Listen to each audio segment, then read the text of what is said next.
Hello दोस्तों, कैसे हो आप। मैं जानती हूँ आप बड़े खैरियत से होंगे और कहानियाँ सुन रहे होंगे। चलिए आज एक नई कहानी लेके आई हूँ, शिव पुराण की शिव कथा। बहुत ही प्यारी कथा है।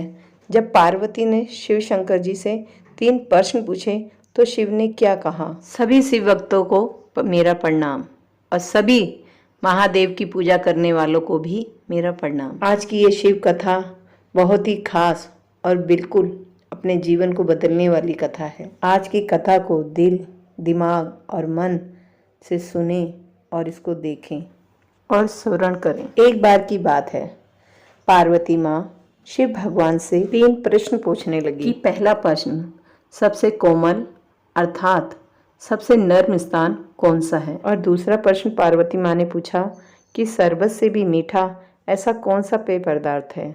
और माँ पार्वती ने फिर तीसरा प्रश्न पूछा कि किन आदतों से चलते इंसान निर्धन और धनवान बनता है। और इस तरह पार्वती माँ के 3 प्रश्न पूछने पर भगवान शिव ने क्या उत्तर दिया, चलिए जानते हैं हम आज इस कथा के माध्यम से। भक्तों, अगर आप इस कथा को प्रेम, श्रद्धा और ध्यान से, विचार से सुनेंगे तो उसके घर में कभी भी गरीबी और कभी वो निर्धन और कभी वो लाचारी के मोहताज नहीं बनेंगे। हमेशा उसके घर में सुख शांति बरकत रहेगी, क्योंकि भगवान शिव खुद स्वयं अपने भक्तों की सहायता खुद स्वयं करते हैं। शिव महापुराण में भी सूत जी ने 16 अध्याय में यह बताया है कि शिव कथा को सुनने और दूसरों को बताने से और साझा करने से कि व्यक्ति के जो कष्ट जन्मांतर तक होते हैं, पापों से वह मुक्त हो जाता है तथा सुख को भोग कर वह मृत्यु के बाद भगवान शिव के धाम को जाता है। इसलिए भगवान शिव से अगर आपको सच्चा प्रेम है तो कमेंट करके यह बताएं कि देवों के देव महादेव के गले में जो नाग देवता हैं उनका क्या नाम है, अर्थात उनको किस नाम से पुकारते हैं। मुझे आपके उत्तर की प्रतीक्षा रहेगी। तो चलिए कथा का अब शुभारंभ करते हैं। एक बार भगवान शिव और माँ पार्वती नंदी में सवार होके मृत्यु लोक पर भ्रमण करने आए। माँ पार्वती और शिव शंकर की जो स्वरूप है वह मेरी वाणी और शब्दों से एकदम परे है। पृथ्वी का अवलोकन करने के बाद और विचार करने के बाद, देखने के बाद शिव भगवान और माँ पार्वती अपने धाम कैलाश चली गई। कैलाश पर पहुँचने पर माँ पार्वती ने भगवान शिव शंकर से कहा कि प्राणनाथ, मेरे हृदय में 3 प्रश्न उत्पन्न हुए कि उनका निवारण करें।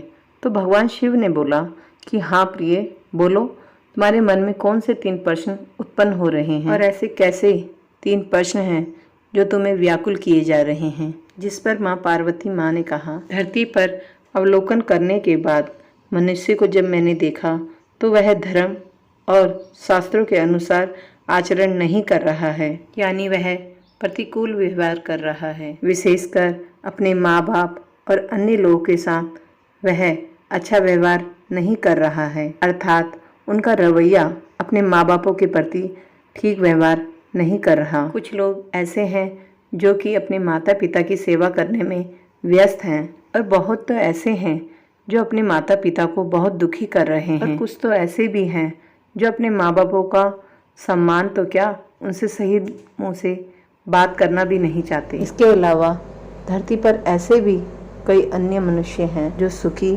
संपन्न और खुशहाल हैं, जो कि कुछ लोग ऐसे भी हैं जो पूर्णतः और बेहाल हैं। तो इसलिए मेरे मन में यह 3 प्रश्न उठ रहे हैं। इसलिए भगवान, मेरे ये 3 प्रश्न हैं जिनके उत्तर मैं खोज रही हूँ। अतः आपसे विनती है कि मेरी समस्या का निवारण करें।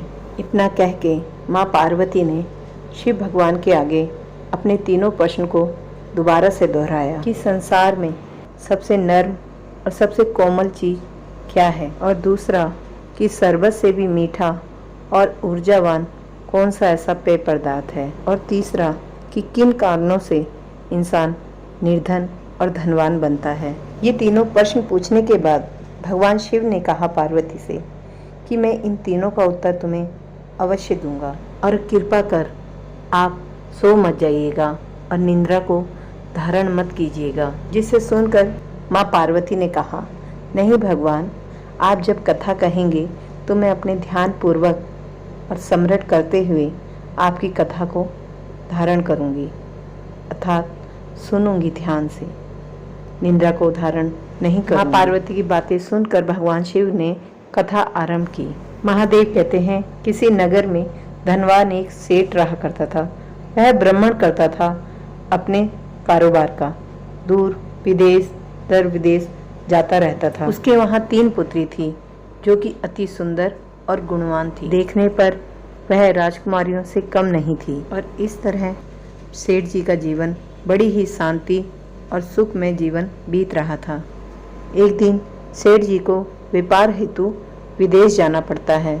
यह एक ऐसा देश था जहाँ पे हीरो, मोती, सोना, चांदी की भरमार थी और कई बड़े बड़े कारोबार होते थे वहाँ। तब सेठ जी ने अपने सेठानी से बोला कि मैं इतने अच्छे विदेश जा रहा हूँ जहाँ हीरे, मोती और नई अन्य कारोबार होते हैं, क्यों ना मैं अपनी बेटियों के लिए कुछ वहाँ से उपहार लेके आऊँ और तुम्हारे लिए भी। तब सेठानी कहती है, अब लड़कियाँ हमारी बड़ी हो चुकी हैं, वो छोटी नहीं हैं कि जो मर्जी उनको दे दो। आप उन्हीं से ही पूछ लीजिए कि उनको किस चीज़ की ज़रूरत है, किस चीज़ से वह खुश होंगी। तब सेठ जी ने बड़ी बेटी को बुलाया वहाँ, और जब बेटी अपने बाबूजी के पास आई तब सेठ ने कहा, हे पुत्री, तुम मुझसे कितना प्यार करती हो। जिस पर बड़ी बेटी ने कहा कि पिताजी, आपसे तो मैं अपने प्राणों से भी ज़्यादा प्रेम करती। जिसे सुनकर सेठ बड़ा प्रसन्न हुआ और अपनी बेटी से बोला, हे पुत्री, कि मैं एक व्यापार हेतु एक बड़े देश जा रहा हूँ, वहाँ से मैं तुम्हारे लिए विशेष उपहार लाना चाहता हूँ। तब ये सारी बातें सुनकर बड़ी बेटी ने बोला, पिताजी, आप वहाँ से मेरे लिए सोने से जड़ा, हीरे मोती से जड़ा मेरे लिए एक दर्पण लेके आना जो कि बहुत ही अनोखा हो। जिसे सुनकर सेठ ने कहा, मैं तुम्हारे लिए ये उपहार जरूर लेके आऊँगा, और बड़ी बेटी से कहा कि मझली बेटी को भेज दो। तब मझली बेटी आई तो सेठ जी ने फिर वही दोहराया कि बेटा, तुम मेरे से कितना प्रेम करते हो। तब बेटी ने कहा कि पिताजी, मैं आपसे भगवान से भी ज़्यादा प्रेम करती हूँ। तब यह सुनकर सेठ का सीना चौड़ा हो गया और वह प्रसन्न हुआ और पूछा कि बेटा, मैं भी तुमसे बहुत प्रेम करता हूँ, मैं बड़े विदेश जा रहा हूँ, तुम्हारे लिए वहाँ से क्या उपहार लेके आऊँ। तब मझली बेटी ने कहा, पिताजी, अगर आप जा रहे हैं तो मेरे लिए एक नवरत्न हार और सोने का गजरा लेके आना, जिसे पहन के मैं राजकुमारी लग सकूं। तब पिता ने बड़े खुशी से बोला कि ठीक है बेटा, मैं ये जरूर लेके आऊँगा तुम्हारे लिए उपहार।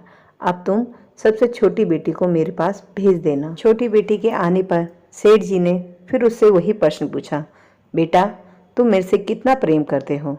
तो छोटी बेटी ने उत्तर दिया कि पिताजी, मैं आपसे उतना प्रेम करती हूँ जितना एक खाने में नमक की ज़रूरत होती है। यह सुनकर सेठ जी को बहुत गुस्सा आया कि मेरी पुत्री मुझे इतना ही प्यार करती है कि खाने में थोड़ा नमक की ज़रूरत हो, सिर्फ उतना।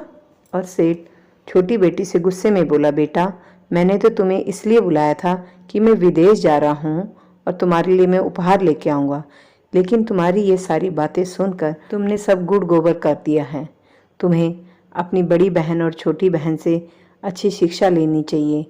पता है बड़ी बेटी ने मुझे क्या उत्तर दिया कि पिताजी, मैं तुम्हें अपने प्राणों से भी अधिक ज़्यादा प्यार करती हूँ। और मेरी मझली बेटी ने कहा कि पिताजी, मैं दुनिया में सबसे अधिक जो कि भगवान प्रिय हैं उनसे भी ज़्यादा तुम्हें प्यार करती हूँ, परंतु तुमने मुझे यह उत्तर दिया कि जितना खाने में थोड़े नमक की ज़रूरत होती है, मैं तुम्हें उतना प्यार करती हूँ। तुम्हें अपनी बड़ी बहन और मझली बहन से बहुत कुछ सीखने की ज़रूरत है। तब सेठ ने बोला कि अगर तुम बड़ी होगी और तुम्हारा विवाह होगा, तुम तो हमारी नाक कटा दोगी। तुम्हें उससे कुछ सीखना चाहिए अपनी बहनों से। जाओ, मेरी नज़र से दूर चले जाओ। तब छोटी बेटी ने कहा, नहीं पिताजी, मैं तो आपको बहुत ही खुशहाल देखना चाहती हूँ। आप विदेश जा रहे हैं, आप खूब कमा के लाओ, खूब ढेरों धन लेके आओ और सुख शांति से अपने घर वापस आना। तब पिताजी ने बिगड़ते हुए कहा, जाओ अपनी बहनों से कुछ सीखो ताकि तुम में गुण आए और कल को हमारी नाक ना कटा सको। कुछ सोचे समझे सेठ जी विदेश चले गए और विदेश जाके अपनी बेटियों के लिए उपहार खरीदे। और जब वह घर में आए तो बड़ी बेटी को बुलाया और कहा, लो तुम्हारा दर्पण, हीरो से जड़ा हुआ, हीरे मोती से अनोखा दर्पण। वह देखकर बड़ी खुश हुई। उस दर्पण को लेके वह अपने कमरे में चली गई। पिता को भी बड़ी खुशी हुई कि मेरी बेटी ने मेरा उपहार इतनी खुशी से लिया। और मझली बेटी को उन्होंने नवरत्न हार दिया और सोने का गजरा। इतने महंगे उपहार देख के दोनों बेटियां बड़ी खुश हुई और पिता को बड़े ही प्रेम से देखने लगी। छोटी बेटी उन दोनों बहनों को देखकर बड़ी खुश हुई और उसे कोई निराशा नहीं हुई कि पिता ने मुझ पर क्रोध किया और मेरे लिए कुछ नहीं लाए। वो तो वह दोनों बहनों को देख के इतनी खुश हुई कि पिताजी मेरे प्रेम पूर्वक अपना कमा के घर वापस आए हैं और हमेशा की तरह घर की साफ सफाई करती और भगवान की पूजा में, भगवान देव की पूजा में लीन रहती। छोटी बेटी को शांत, मगन और पसंद देख सेठ जी ने चिढ़ाते हुए अपनी बेटी से बोला कि देखा, मुझे अपने नमक के बराबर प्रेम करने का नतीजा देखा। मैंने तुम्हें कुछ उपहार नहीं दिया और इसी तरह चलते ही मैं तुम्हें जीवन में भी कुछ नहीं दूंगा। ऐसा सुन छोटी पुत्री ने बोला, पिताजी आपको जैसा लगे आप वही कार्य करना और मेरे लिए तो यही बहुत है कि आप कमा कर सहकुशल घर वापस आए हैं और बहनों की इच्छाओं को आपने पूरा किया है। जैसा आप चाहें। ऐसे ही समय बीतता गया। समय बीतने के साथ साथ तीनों पुत्रियां जवान, सुंदर, राजकुमारी की तरह काया बड़ी होने लगी। एक दिन उसी नगर का राजा का बेटा घूमते हुए गांव में आया और घूमने लगा। जब वह घूमते हुए उसको प्यास लगी तो वह उसी सेठ के घर गया और सेठ जी से पानी की गुहार करने लगा। सेठ जी ने उसकी आव भगत करी, पानी पिलाया, नाश्ता पानी कराया। वहीं तीनों राजकुमारियां को देखकर वह चहल पहल से इधर उधर जा रही थी और राजकुमार उन तीनों को देख रहा था। जाते हुए राजकुमार ने सेठ जी से कहा कि हे सेठ जी, आपकी जो तीनों पुत्रियां हैं बहुत ही सुंदर और चंचलता शांतिपूर्वक है। मेरे पिताजी भी मेरे लिए एक कन्या को ढूंढ रहे हैं मेरे विवाह हेतु, परंतु मुझे तुम्हारी तीनों बेटियों में से तुम्हारी छोटी बेटी का स्वभाव देखकर, शांत प्रेम पूर्वक पूजा पाठ करते हुए मुझे आपकी छोटी बेटी बहुत पसंद आई है। तो आप क्या मेरे पिताजी के समधी बनेंगे? ऐसा सुन सेठ जी हिचकिचाए और बोले, हे राजपुत्र, आपका कहना ठीक है। मेरी तीनों पुत्रियां बड़ी ही शांत स्वभाव की हैं और पूजा पाठ वाली हैं, परंतु एक दुविधा है। मेरी छोटी बेटी से पहले दो बेटियां कुंवारी बैठी हैं। कहीं न कहीं राजकुमार को लगा कि सेठ जी को छोटी बेटी से विवाह करना असंभव लग रहा है। वह चाहता है कि मेरी बड़ी बेटी का विवाह मेरे से हो और उसकी चालाकियों को भी वह समझ रहा था। तब राजकुमार ने कहा, ठीक है, आप मेरे पिता से बात कर लेना। अगर उनको मेरे विवाह के लिए आपकी बड़ी पुत्री योग्य लगेगी तो वह हाँ बोलेंगे। इसके लिए आपको अपनी बड़ी बेटी को मेरे साथ महल भेजना होगा। अगर आपकी बेटी मेरे पिता को योग्य लगेगी तो यह संभव है कि वह आपकी बड़ी पुत्री से मेरा विवाह कर देंगे, लेकिन अगर उनको नहीं लगेगी विवाह योग्य तो मैं आपकी पुत्री को स्वयं खुद आपके घर छोड़ जाऊंगा। सेठ और सेठानी ने राजकुमार से एक ही बात कही कि हे भावी नरेश, हमें आप पे पूर्ण विश्वास है, अतः आप चाहें मेरी बड़ी पुत्री को अपने साथ राजमहल ले जा सकते हैं और राजा जी को दिखाकर जो भी संभव हो वो हमें बताएं अति शीघ्र। और राजकुमार सेठ जी की बड़ी पुत्री को लेके सीधा राजमहल पहुंच जाते हैं। राजकुमार ने सेठ जी की बड़ी पुत्री को सीधा महल में ले जाके एक कक्ष में बड़े ही सुंदर पलंग में मखमल के गद्दे में बिठाया। उसके बाद दासियों ने उसकी खूब सेवा और आवभगत की। फल फूल और नए नए प्रकार के व्यंजन और नए नए शरबत उसको पिलाए। उसके बाद राजकुमार नहा धो के उस कक्ष में आया और बोला कि मैं तुमसे 2 प्रश्न करना चाहता हूँ। तब राजकुमार ने सेठ जी की बेटी से बोला कि हे सेठ की बेटी, आपने कभी इतने बड़े महल में इतने बड़े गद्दे पे और मखमली बिस्तर पे कभी विश्राम किया है? कभी बैठे हो? और दूसरा प्रश्न मेरा यह है, और आज से पहले इतना मीठा और तरल और इतना ऊर्जादायक शरबत कभी पिया है? सेठ की बड़ी बेटी ने दोनों प्रश्नों का उत्तर देते हुए कहा, नहीं। तब राजकुमार को सेठ की बड़ी बेटी ने कहा, मैंने ना ही केवल इतने बड़े महल में और इतने बड़े कमरे में और मखमली गद्दे में मैंने कभी विश्राम नहीं किया, और ना ही मैंने कभी इतना शीतल ऊर्जादायक मीठा शरबत नहीं पिया है। तब राजकुमार ने कहा कि तुम दोनों ही मेरे प्रश्न के उत्तर नहीं दे सकी। इसका मतलब है मैं तुमसे विवाह नहीं करना चाहता। जिसे सुनकर राजकुमार ने कहा, हे देवी, तुम परीक्षा में विफल हुई, अतः तुम मेरी पत्नी और इस महल की वर वधू नहीं बन सकती। तो अब वादे के अनुसार आपको मैं आपके पिता के घर, राजकुमार सेठ जी की बड़ी पुत्री को लेकर उसके घर वापस सेठ जी को देने के लिए चले गए। राजकुमार ने सेठ जी से कहा कि ये रही आपकी पुत्री, ये मेरे उत्तर देने में विफल हुई। तब सेठ जी ने अपनी मेजली बेटी को राजा जी को दिखाने के लिए कहा। तब राजकुमार ने कहा, ठीक है, मैं इसको ले जाता हूँ। अगर मेरे पिता को यह पसंद आएगी तो ये प्रस्ताव स्वीकार होगा। और राजकुमार सेठ जी की मझली बेटी को भी ले जाते हैं और महल में रखते हैं। उसी तरह उसके साथ स्वागत किया जाता है। दासियां शरबत पिलाती हैं और नए नए व्यंजन उसको खिलाती हैं। तब राजकुमार फिर से वही चीज़ दोहराता है, वही प्रश्न मझली बेटी से भी पूछता है कि तुमने कभी इतने बड़े महल में और इतने अच्छे आरामदायक गद्दों में, मखमली बिस्तर में कभी विश्राम किया है, या फिर कभी इतना मीठा शरबत ऊर्जादायक कभी पिया है? तो मझली बेटी सेठ जी की बोलती है कि नहीं। उसका भी दोनों प्रश्न का उत्तर नहीं में होता है और कहती है, मैंने कभी भी ऐसा बिस्तरा नहीं देखा, कभी भी इतना बड़ा महल नहीं देखा, तो मैं कैसे इस पे विश्राम कर सकती हूँ? और कभी भी मैंने इतना मीठा ऊर्जादायक शरबत कभी पिया है, इसलिए मैं कभी ना ही बैठी हूँ, ना ही कभी ऐसा जल मैंने पिया है। तब राजकुमार कहता है कि तुम मेरे दोनों प्रश्नों का उत्तर नहीं दे सकी, तुम भी इस परीक्षा में विफल हुई, यानी कि मैं तुम्हें अपनी पत्नी नहीं बना सकता और तुम इस राजमहल की वर वधू भी नहीं बन सकती। तो चलिए, आपके पिता को जो मैंने वादा किया है, अब आपको मैं आपके घर छोड़ आता हूँ। राजकुमार मझली बेटी को लेकर सेठ जी के पास पहुँचते हैं और कहते हैं कि ये मेरे प्रश्न उत्तर देने में विफल रही, अर्थात यह मेरी पत्नी नहीं बन सकती। तब राजकुमार सेठ जी से बोलता है कि आपके वादे के अनुसार मैं आपकी दोनों पुत्रियों को महल ले गया और राजा जी के प्रश्न उत्तर देने में विफल रही, और ये मेरी पत्नी नहीं बन सकती।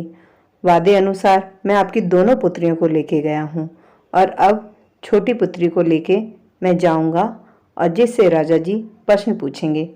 तो सेठ जी मुंह सुकोड़ते हुए, मुंह चिढ़ाते हुए बोलते हैं, ठीक है, वादे के अनुसार तुम इसे ले जा सकते हो।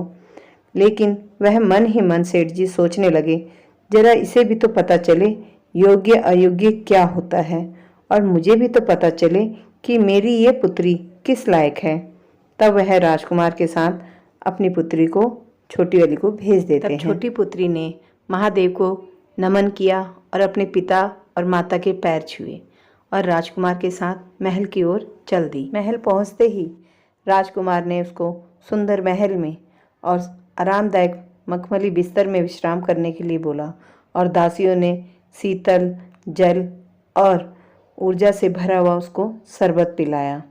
उसके बाद राजकुमार ने उससे भी वही 2 प्रश्न पूछे कि हे सेठ पुत्री, तुमने कभी इतने बड़े महल में और मखमली बिस्तर में विश्राम किया है? उसने कहा, हाँ। राजा दूर खड़े देख के हैरान हो गया और राजकुमार को भी अचंभव हुआ। फिर उसने दूसरा प्रश्न पूछा कि तुमने कभी इतना शीतल, मीठा और ऊर्जादायक शरबत पिया है? उसने कहा, हाँ। एक बार नहीं, मैंने तो बार बार पिया है। राजा दूर खड़े होके सब बातें सुन रहे थे और चकित थे कि ऐसे कैसे, ये कैसे संभव हो सकता है। राजकुमार भी अचंभव में पड़ गया। राजकुमार ने कहा कि तुमने कब और कैसे ऐसे मखमली बिस्तर में आराम किया है। तब सेठ की छोटी बेटी ने कहा, मैंने एक बार नहीं, कई बार अपनी माँ की गोद में विश्राम किया है और कई क्रीड़ाएं खेली हैं। इस मखमली बिस्तर से कई ज़्यादा मखमली मेरी माँ की गोद है। दोस्तों, सेठ की बेटी ने ही नहीं, यहाँ तक कि हमने भी अपने मखमली बिस्तर से भी ज़्यादा अपनी माँ की गोद में खेले हैं। उससे कहीं ज़्यादा आरामदायक हमारी माँ की गोद है। ऐसे ही सेठ की बेटी ने बोला कि उससे भी कई ज़्यादा मेरी माँ की गोद है। उससे मैंने कई बार विश्राम किया है, कई बार खेला है, क्योंकि माँ की गोद और माँ का आंचल ही ऐसा है जो सारी बुराइयों से, सारी कठिनाइयों से माँ अपनी आंचल में अपने बच्चे को दुबका लेती है, अपनी गोद में बिठा के सुला देती है लोरी गा के। तो राजमहल से भी कई ज़्यादा सुकून माँ की गोद है। सेठ की छोटी बेटी के यह उत्तर सुनकर राजा और राजकुमार चकित रहे और प्रसन्न हुए। तब राजकुमार ने दूसरा प्रश्न पूछा कि तुमने ऐसा ऊर्जादायक, फलदायक और मीठा शरबत कहीं पिया था? तब छोटी बेटी कहती है, हाँ, इससे कहीं ज़्यादा मीठा मेरी माँ का दूध था, जो मेरी नसों नसों में लहू बन के दौड़ रहा है। वो इससे कहीं ज़्यादा ताकतवर और पौष्टिक है। और हमने ही नहीं, तुमने भी, बड़ों ने भी, सबने अपनी माँ का दूध पिया है, जो कि इस शरबत से कई लाख गुना शीतल और ताकतवर पौष्टिक है। राजकुमार और राजा को बड़ी खुशी हुई कि जैसी हमें वर वधू चाहिए थी, यह वैसी ही सेठ की पुत्री है। इसने दोनों प्रश्न का उत्तर बड़ी आसानी से और बड़े ही निम्र और समझदारी से उत्तर दिया है, जो कि बिल्कुल सही है इसका कहना। दोनों को बड़ी खुशी हुई कि हमें जैसे योग्य बहू चाहिए थी, वैसे ही हमें यह कन्या मिली है। राजकुमार ने सेठ और सेठानी से आज्ञा ले मुहूर्त निकालकर उसकी छोटी बेटी से विवाह किया। तो अब सच्चाई ये थी कि सेठ की छोटी पुत्री उस राज्य की महारानी बन चुकी थी। कुछ दिन बाद छोटी बेटी ने और जमाई ने अपने ससुर सेठ जी को अपने घर दावत पे बुलाया। सेठ की छोटी पुत्री ने बड़ी ही खुशी से कि मेरे पिताजी आएंगे, 56 भोग बनाए, उनका आदर संस्कार किया। अपने पिता को घर में बुला के उनको आरामदायक बिस्तर पे लेटाया और खाना परोसा। वहाँ राजमहल में कई मंत्री बैठे हुए थे और खाने को बड़े चाव से उंगलियां चाट चाट के खा रहे थे। और वहीं सेठ मुंह सड़ोता हुआ भोजन को देखने लगा और एक एक गास खा के झूठा करता रहा, मुंह चिढ़ाता रहा, जैसे कि खाना अच्छा ही नहीं बना।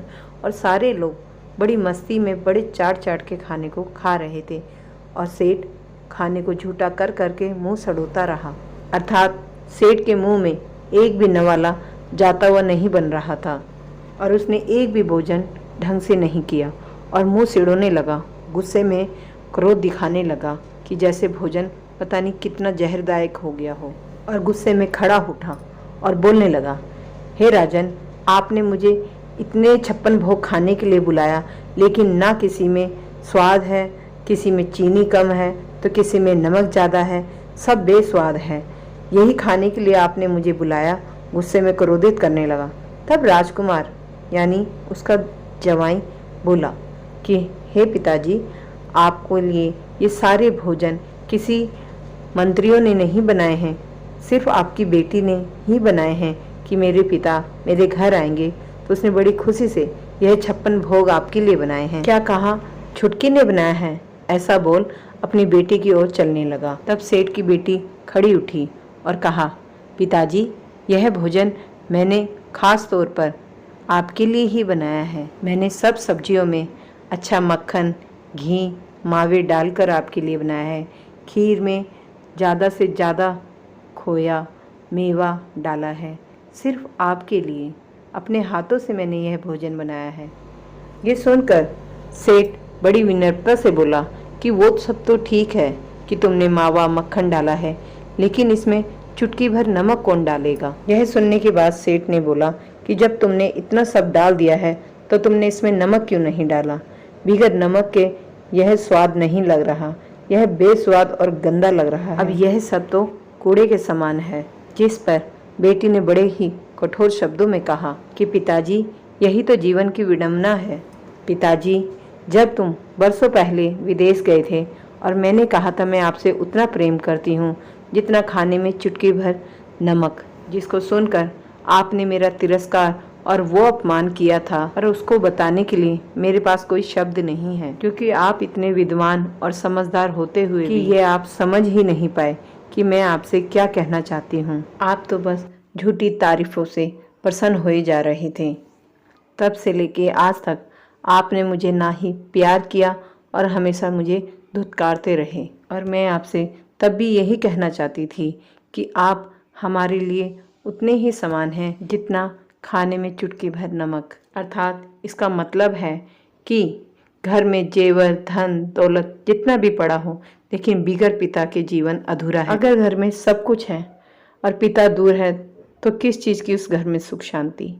इसीलिए मैंने कहा था कि हमें खाना ज्वारात कुछ ऐसा नहीं चाहिए। सिर्फ आप प्यार से शांतिपूर्वक कमा के घर आओगे तो मुझे वही सबसे ज़्यादा खुशी होगी।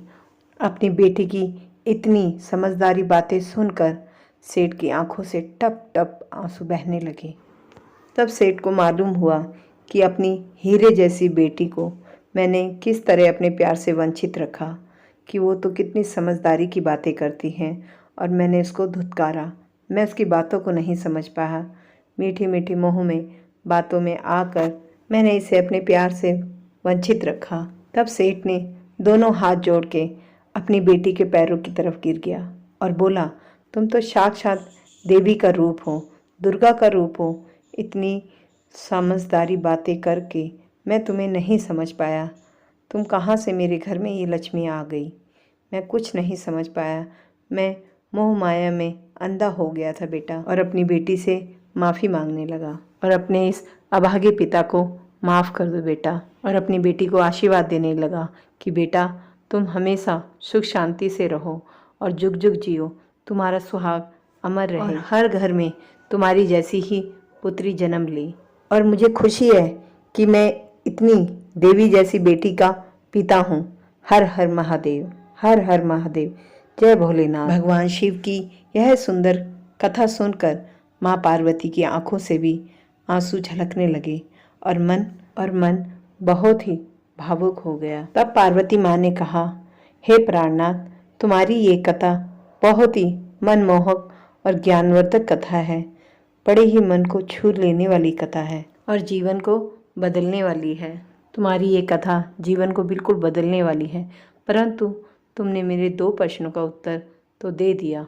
नर्म बिस्तर और मीठे शरबत का तो उत्तर दे दिया, परंतु मेरा तीसरा प्रश्न अभी भी अधूरा है, जिस पर भगवान शिव ने हंसते हुए कहा, हे देवी, हे पार्वती, अपने धैर्य को धारण करें, आतुर ना हो, अतः कथा को अंत तक सुने, कथा अभी बाकी है। जिस तरह आपको 2 प्रश्नों का उत्तर मिला है, अभी ठीक उसी प्रकार तीसरे प्रश्न का उत्तर भी तुम्हें मिल जाएगा। फिर शिव भगवान पार्वती को आगे कथा सुनाते हैं कि सेठ की जो 2 पुत्रियां थी, उनकी नीयत बिल्कुल पैसों के विपरीत थी। वह लालची थी। वह हमेशा अपने पिता से कुछ ना कुछ मांगती रहती, लालच में रहती, और पिता उनकी इच्छाओं को पूरी करते थे। जैसे बड़ी बेटी को हीरो से जड़ा हुआ दर्पण ला के दिया, मझली बेटी को नवरत्न हार और सोने का गजरा ला के दिया। अब दोनों लालची थी, अपनी माँ की गोद को और माँ के दूध को भूल गई थी। जैसे कि राजा के पुत्र ने 2 प्रश्न पूछे, मखमली बिस्तर और शरबत के बारे में, तो दोनों ने उस चीज़ों को वो भूल गए, क्योंकि वो तो लालची थी। उन्होंने उस चीज़ पे ध्यान ही नहीं दिया कि हम कब ये मखमली बिस्तर मिला।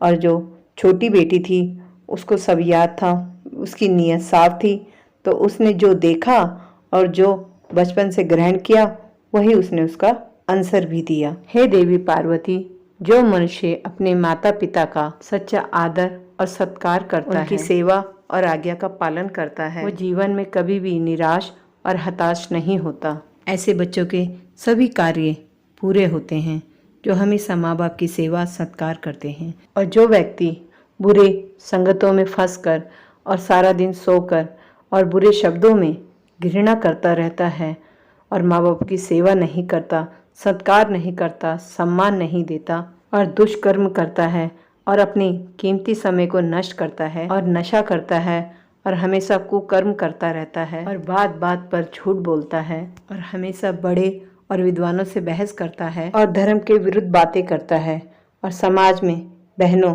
भाइयों और गंदी नजरों से उनको देखता है, जुआ शराब आदि पीकर अपने घर में कलेश करता है, बीवी बच्चों को मारता है और लोगों के साथ लड़ाई झगड़ा करता है और कुकर्म करता है तथा हर बुरे कार्य को वह करता है जो कि उसको नहीं करना चाहिए। तो हे प्रिय, हे पार्वती, तो ऐसा व्यक्ति कभी भी धनवान और सुखी नहीं हो सकता। इसलिए अगर कभी जीवन में शांति और सुख चाहिए, धन चाहिए, तो सेठ की छोटी पुत्री जैसे ही संस्कार होने चाहिए।